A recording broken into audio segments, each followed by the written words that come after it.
At family dinner, Dad asked if my allowance was enough. When I asked what allowance, his face went white. For 4 months, I've been grinding 3 jobs.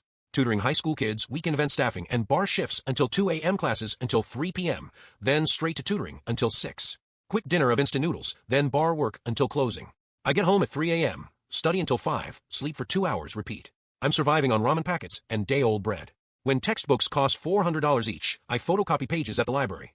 My friends go out Thursday nights while I'm serving drinks to businessmen who tip in singles. My bank account never goes above $200. Every dollar is calculated. $50 for groceries, $30 for laundry. I wear the same 3 shirts, and my shoes have holes I cover with duct tape. Meanwhile, my sister Mariah floods Instagram from Paris. Designer coffee at trendy cafes. Weekend trips to Monaco. New Dior dresses with captions like, Mom always knows exactly what I need. #blessed #fashion life. When I begged Mom for even $200 for groceries, she sighed heavily. Money's tight. Your father's practice is struggling. Paying your tuition is already stretching us. I worked harder, picked up extra shifts, skipped meals to save money. Last Friday everything changed. I was carrying cocktails when the room started spinning. I remember reaching for the bar to steady myself, then nothing. I woke up in a hospital bed within 4. The doctor was stern. You collapsed from exhaustion and malnutrition. Your blood sugar was dangerously low. My bar manager visited looking guilty. You've been working doubles every weekend. Take the rest of the month off. That meant losing $1,200 in income one desperately needed. My friend visited with groceries and made me spaghetti while eating the first real meal I'd had in weeks. He said something that shattered my world. Your dad's a surgeon with a luxury car. You went to private school.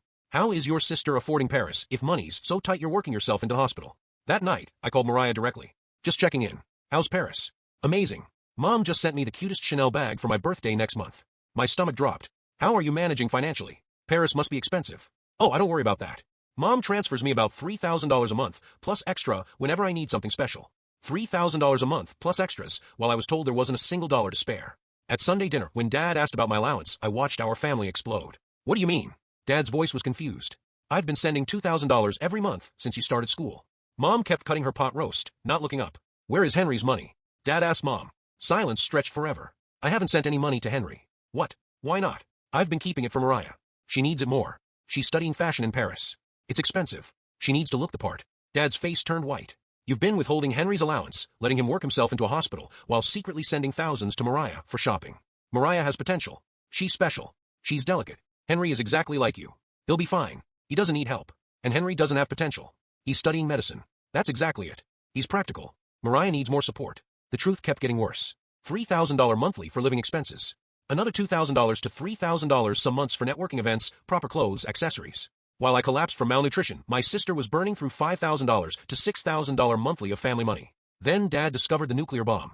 Mom had been diverting money from our family trust, money meant to be split equally when we turned 25. She'd secretly moved $300,000 into a separate account under Mariah's name. $300,000. Dad repeated slowly. You stole $300,000 from our son. Dad froze every account that night and filed for divorce the next week. When Dad's lawyer presented evidence of the financial misconduct, the hidden accounts, the systematic diversion of funds, the judge was completely unsympathetic to Mom's claims. 2 years later, I'm thriving in medical school with proper nutrition and sleep. My grades shot up immediately once I could focus on studying instead of survival. Dad is happier than I've ever seen him. He visits me in New York every few months, and we've grown closer than ever before. Mariah learned to budget, got a part-time job, and built a successful fashion line, working within constraints. Mom works retail at a department store and lives in a small condo, finally experiencing what financial struggle feels like. The collapse that started it all led us to rebuild our family on truth instead of lies.